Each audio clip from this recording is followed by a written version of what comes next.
Hey everybody, welcome back to It's the Little Things. I'm super excited to have Sydney here with me today. She's one of the singers at church at Better Life, and she has an amazing voice and an awesome stage presence. So, if you don't know her, you need to know her, like I say with everybody. But I'm super excited about Sid here today. So why don't you tell us a little bit about yourself? About myself. Well, one thing is I started singing like 3 years ago. Oh, wow. Yeah, fun fact about me, I thought I sucked when I first auditioned for all of that. But it's crazy. I wouldn't do literally anything else right now. Aw, I love that. I thought it was God telling me to just test me, if that makes sense. Yeah. Just I'm gonna go up there and I'm gonna embarrass myself, but it's for you, God. I'm gonna do it. And it just turned into something I would do for the rest of my life. Yeah, that's awesome. Yeah. Do you have a plan after Better Life, or do you plan on singing elsewhere? Oh man, I hope so. I would love to. I'd love to write if I could, but yeah, man, there's so many different things in my head though that I would be like, maybe I'll own a bakery, maybe I'll do this, maybe I'll do that. But I used to be so terrified of what I was going to do after college. Now I'm kind of just excited. Yeah, if that makes sense. Yeah, it is really exciting. I'm kind of in the same place right now, not knowing what I want to do, but there's so many possibilities that it's exciting because there's so much stuff we can do. There's literally I hate not knowing, but at the same time, it's like, man, whatever God's got planned for me is going to be so much better than what I can think of. Yeah, no, that's awesome. But, so where are you from? Tell us a little about your family. I'm from Moorhead. So that's a lot of fun. My family is also from Moorhead. My sister, actually, fun fact, is an actress in LA right now. Oh my word, that's super cool. I know. She's writing for, what's it called? I know it. I promise I know it. It's called Chicago Party on Netflix. Yeah. She's a writer for that. So that's super cool. Yeah. Got my little niece and nephew. They're my pride and joy. But yeah, my mom is actually the reason I'm at Better Life right now, which is crazy. Yeah, we came when I was 12. Things were pretty crazy back then. There was a lot going on with things changing in my life, and literally everything changing in my life, friends leaving, having no idea what I was doing. And then Adam Eldridge? Yeah, he used to be the principal at my school, and then he started working at Better Life, so that's how I figured out about it. And then I started serving in kids with my mom, and we've been there ever since, and it's just been I don't know, things, it was just things perfectly timed out, things started changing in my life, and all of these different feelings and emotions started to come down, to go down, and things started to happen. And then the thing that I didn't think I wanted to happen, the thing I didn't think wanted to, changing this church, changing all my friends and everything, ended up being the thing that I want to do for the rest of my life. Yeah. And I was I don't know, it's crazy. It's insane. No, it's super cool. I love that anything you think that is going to be such a horrible situation ends up being a really good one. For me, my junior year of high school, I moved from Arkansas, where I had grown up my whole life, to Texas. Yeah. And I literally was I'm never going to make friends. I'm never going to want to live here, blah, blah, blah. Yeah. I ended up meeting some of my best friends. I met my boyfriend, who I'm dating now. And so I'm literally all the good things in my relationship with God got better when I moved to Texas that I would have never had when I was in Arkansas. So I think it's super cool how that always works out. The thing you always think is going to be the worst case scenario ends up being the best. That's how God works, man. Or the thing you're afraid of. Yes. I find is a big thing. Yeah. Yes, for sure. So if you don't mind, why don't you share your testimony with us? My testimony. Okay. Well, I have been in church my whole life. I got saved around the time I was 8. But I think it was it was kind of a surface level thing, if that makes sense. Something in my throat there, sorry.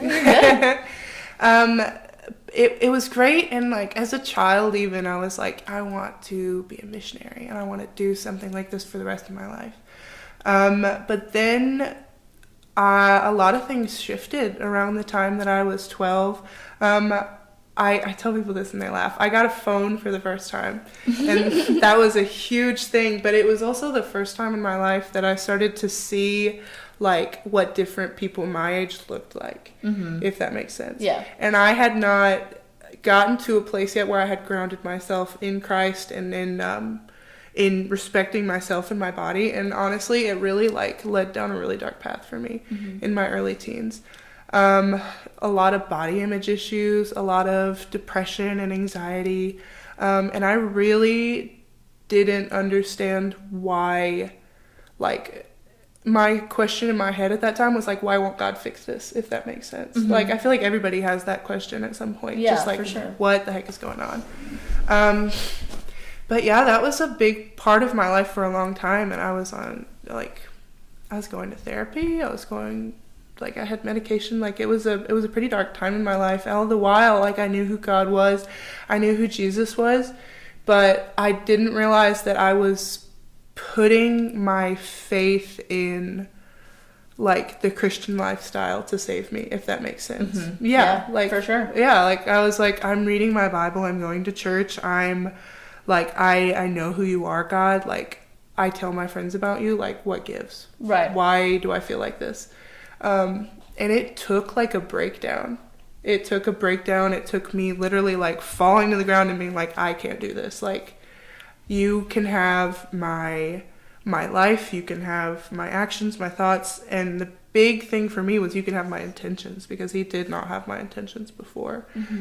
He had my lifestyle, but he did not have my intentions and my wants and my goals for my life. And then as soon as that happened, like, I think it was like 2 months later, I started getting really involved in the church. Crazily enough, I started talking to like middle school and elementary girls that were going through the same thing that I was going through, like, which at the time was, you know, some pretty serious stuff mentally, and even like us girls who had no idea that anybody else around them was going through the same thing. Like, I could look at them and be like, you know, it does get better. Like, like, if you really like get quiet and listen to God, you'll find that like in all of the dark times, he was there the whole time. Right. Like, give him your intentions and his intentions will become more and more clear in your life. Yeah. That's good.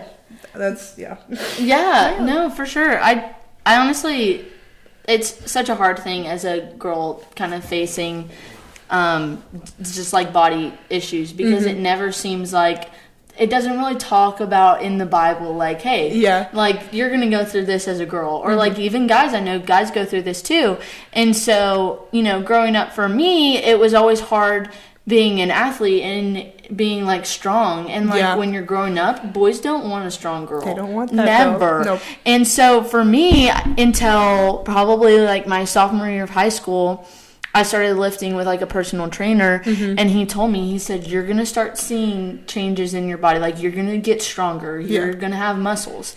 And he's like, guys don't like girls with muscles, but there's some special guys out there that are going to love you for you and not what you look like. And he's like, you need to do this for the benefit of yourself and your body and your sport. Yeah. And so I was like, okay. And never again did I feel embarrassed of being strong around guys. Never. Like, that had completely changed my life and how I saw myself. And so I know, you know, after sports, your body changes again. And so that's something that I want to, you know, keep in my head, and also remind like girls that it's okay to be insecure about your body, but don't like rest in it, because you are perfect the way you're made, and God made you beautifully and wonderfully, and he made you in his image. And so he's not going to make you in his image just for you to, you know, be insecure about yourself. And obviously it's normal to be insecure.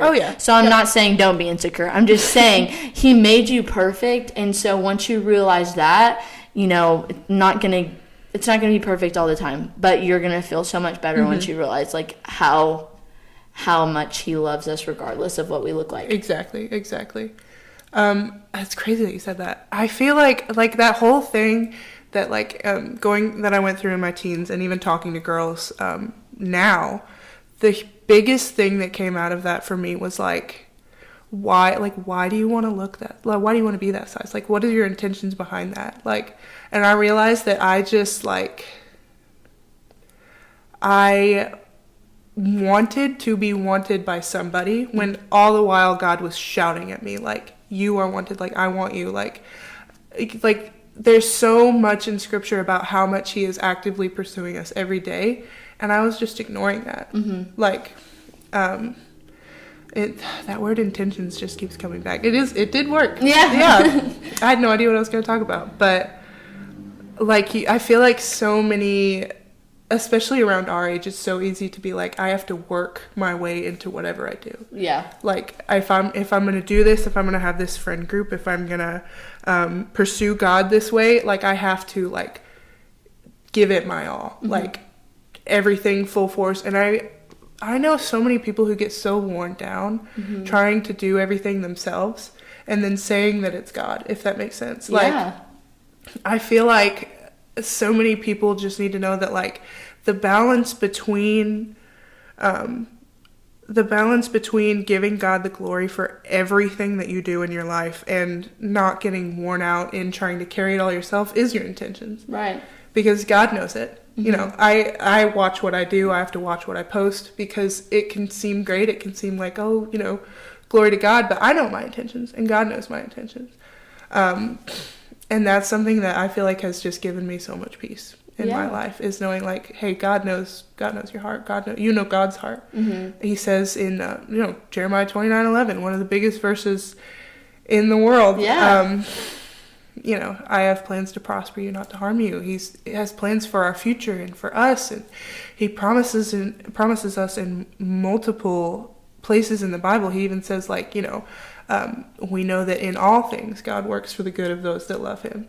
So, like, he has told us his intentions and he's made them clear. I don't know. Yeah. I don't know where that came from. But yeah. No, yeah. I've never really thought of how your intentions can be so crooked, even though in your mind you say you want it a certain way. Yeah. But in your heart, like, deep down, sometimes it's not. Yeah. What you mean. It can be toxic, you know? Yeah. Like, for sure. No, and I definitely think with especially social media, which is a big one for us now, is just knowing sometimes your intentions behind a post or something might not be what you're wanting it to, I guess, because in our fleshly ways we want attention. I mean, at least for me, I know, like I think I've said this on 3 or 4 different episodes, but my love language is all of them, and so attention is like a big thing for me. And so growing up, I was also the middle child, so obviously attention's a big thing for me too. So I just always had to be the star of the show. And so kind of coming from that and realizing another thing, like with this, is I realized my intentions behind it when I started were so pure. And then it started creeping in, like, oh my goodness, how many people are watching? Like, worrying about that and not the fact that there's people watching at all. Like, that's what matters. Like, you're reaching people that might not know this stuff or might need a little extra help. And so having to pray over that, and I felt much better about it recently. Like, I really don't care how many people watch. But then that fleshly instinct is to just be like, no, I want people, like, I want a lot of people to watch. I want to be, famous. And deep down, I know that's not what God is wanting for me. He's wanting me to do this purely because I love him and my intentions are right, like you said. And God really does honor intentions. Like, that's something that took me so long to realize, is that, like, nobody else needs to know but God in every aspect of your life. Like, he knows, he sees you. He sees that you are trying. Like, even if nobody else in your life were to see what you do, God does. And that has given me so much peace in my life. Like, you have so much wisdom. I'm, like, shaken from it. But I'm just, I mean, you're 100% right. There's so many things that, going through life, you just kind of get stuck in the moment, and like it's what everybody else is doing. Like, sometimes your journey with God should be a personal thing, and I'm more than happy to share mine with people, but sometimes there are parts of my relationship with God that I'm like, it's between me and him right now. Like, we're working through this, and I'm working through this, and sometimes if I talk about it, it just gets caught in this thing, because sometimes even though your friends want to give you, good advice, sometimes it's not the right advice. Yeah. And so, I mean, I've realized this over time, like, oh, I sinned. They're like, oh, it's okay. Like, I'm like, no, I know it's not okay. And I need to sit and I need to pray about this, and I need to, not do this again. So it's not okay, because I should feel sick about this. Like, that's good. That's a good feeling to have. It is good. And so, once you can get past that, it's, those good intentions. But like you said, sometimes it's just between you and him. Like, so yeah. Yeah. Sometimes people just won't understand. Like, even Paul talks about, like, these people have different convictions than you do right now, and that doesn't mean that what they're convicted about is not wrong. And it doesn't mean that the fact that you're not convicted about it is wrong either. But when you get to the point where you tell them that they're wrong, that's when you're in the wrong.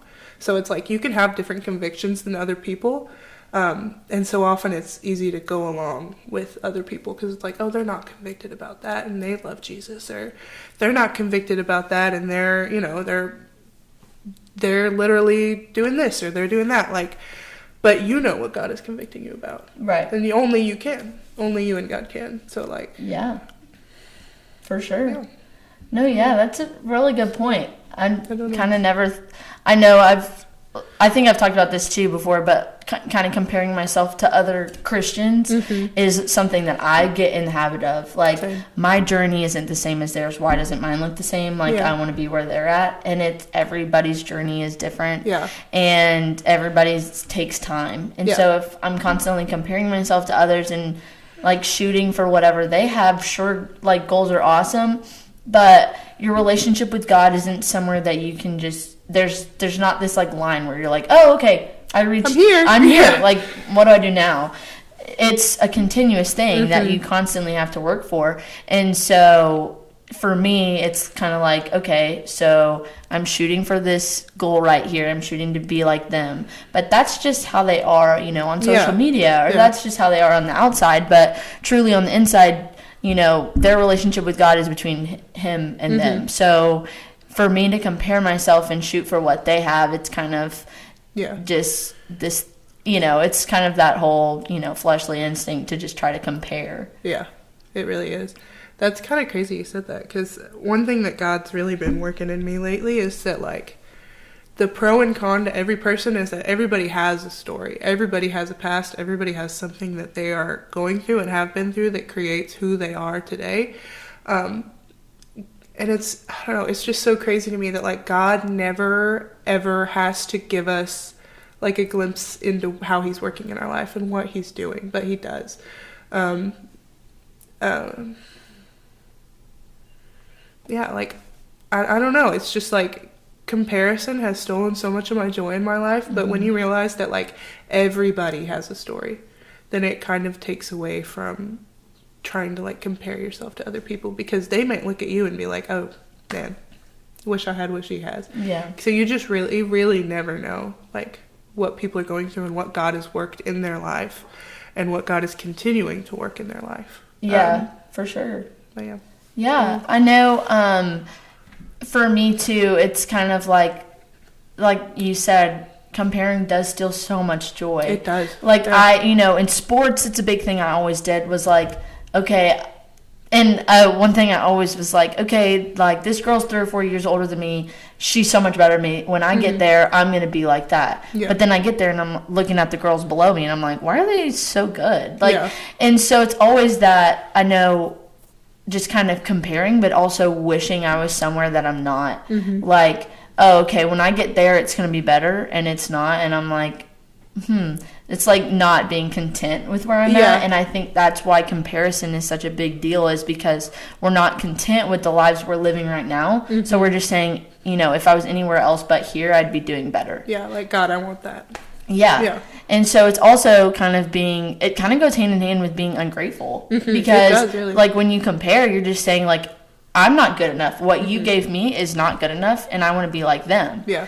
But like you said, everybody's going through something different, and you have no idea. Like, their life could be so much different. And quite honestly, they could be going through something that you have no idea about. Yeah. And so, for me, I always compared, what I'm going through to other people's. And that's another thing you can't do because everybody's situation is completely different. Yeah. And everybody can cope and go through something completely different. Mm-hmm. And so, like, comparing, yourself or your situations is just part of that whole thing of not being content with what God has given you. Exactly. Yeah. It kind of goes back to, like, trusting God's intentions again with, like, trusting that, like, okay, God, like, I want that. You know where I want to be.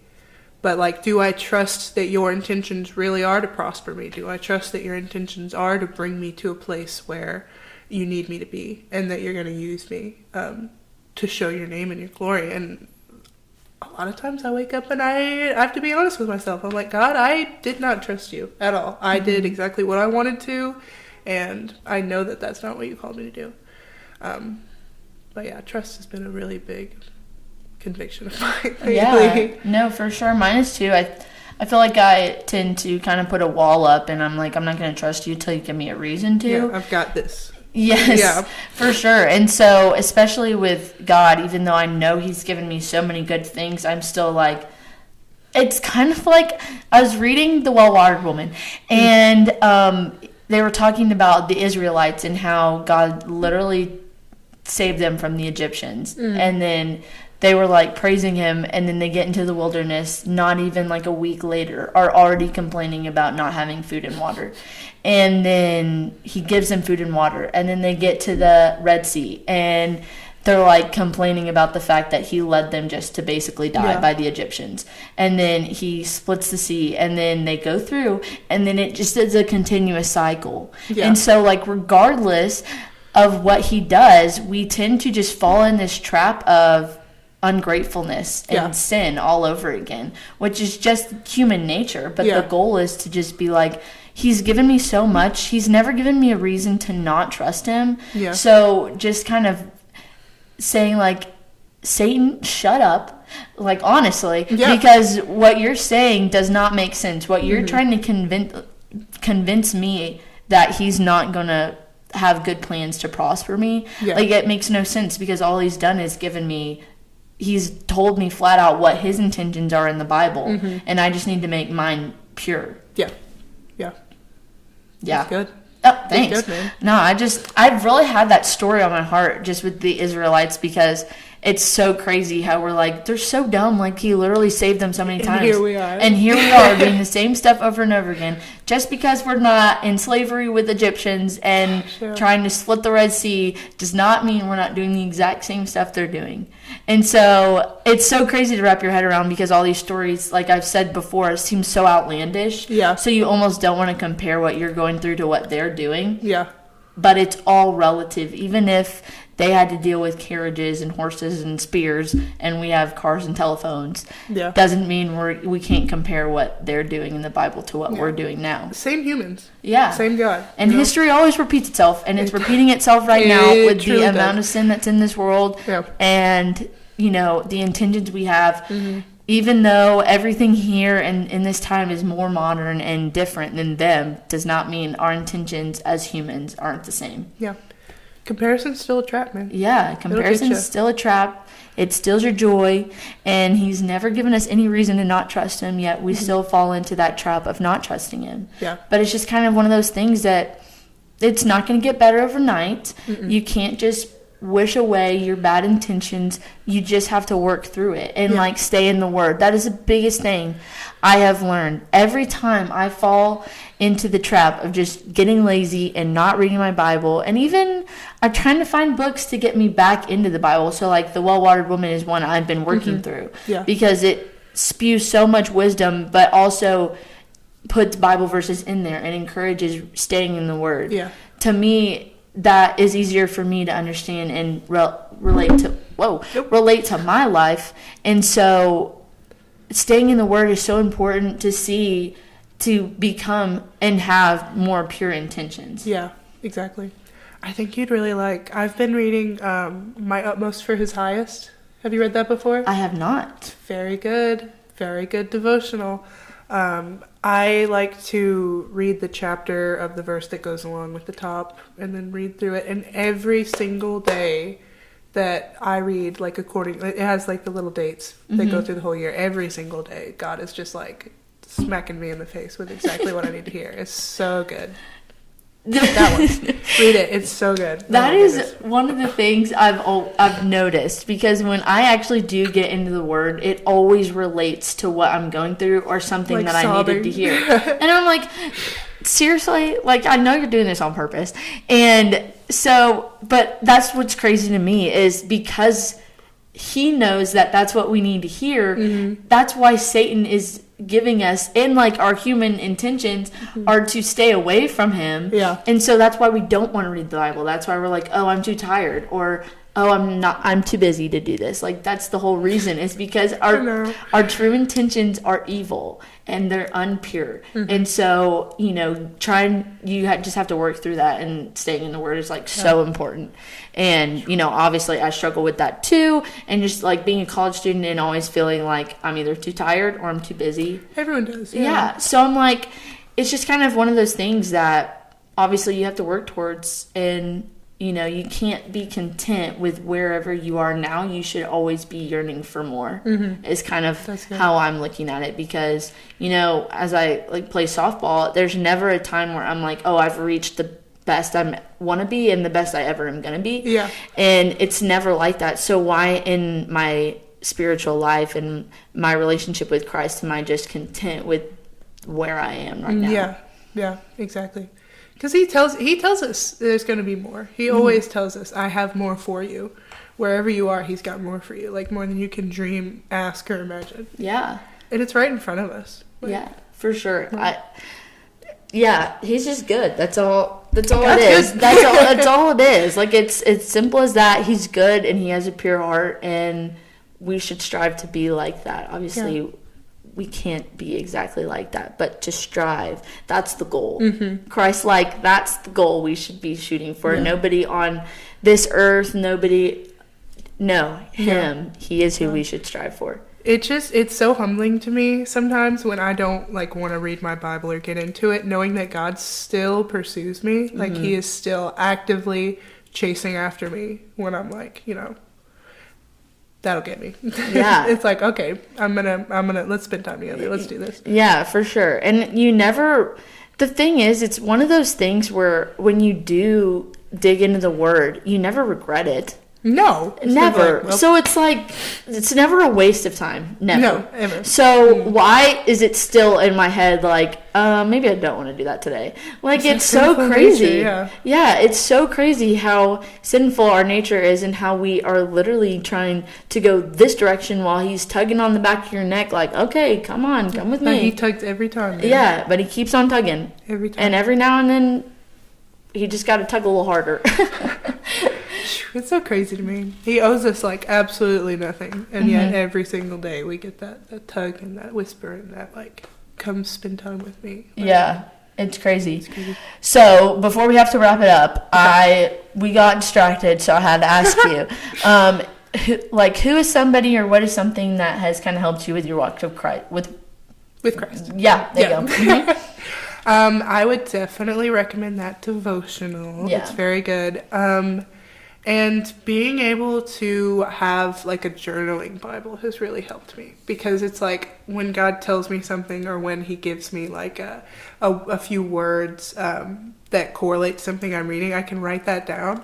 And it's been really beautiful for me, because that's something I hope to like give to my kids one day. Yeah. And it's really helped me to see like, I don't know how to explain this. It's been like, I now see the impact that generations before you preparing for you and praying for you can have. Yeah. Like, just having that Bible that I can write in and I can journal in, and that devotional have been like, man, like, this is not just me. This is like people believing in prayer and believing in praying for their kids and for the person that they're going to be with, and believing in that, and me doing this now, and God promising that he's going to have, which is crazy, because we're doing the blessing this Sunday. And it made me think of that verse, Yeah. like, his favor be upon you for generations and generations. And it's like, I don't know, I just feel very blessed in that aspect of my life right now. Yeah, for sure. I know my whole family, my grandma is always like, when I drive home, it's 14 hours. And so every time I drive home, Nana's like, my whole family's praying for you. I have a lot of people praying for you.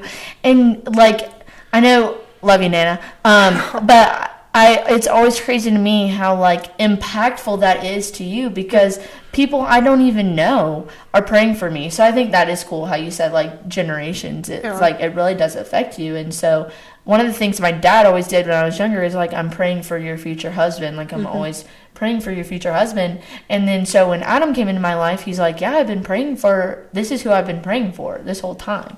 And so it's, like, really crazy to me to think about how much prayer from previous generations or anything coming from them really does affect your life. Yeah, and just prayer in general. Like, sometimes we just need a reminder that prayer does work. Like, for sure. On this side of eternity and the next, it does work. Yeah. Yeah.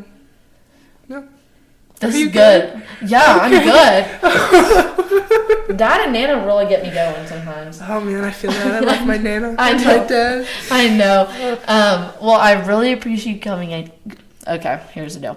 I really appreciate you coming out, and I'm super glad you were on today. Me too. And I'm just really happy. I'm really glad we got to talk. I am too. Yeah. I love talking about Jesus. I know, me too. And so everybody, thank you so much for listening. Go love on your buddies. This holiday season can be tough for so many people, so just be there for them. Give them lots of love, and just be the reason somebody smiles today, everybody. Have a good one.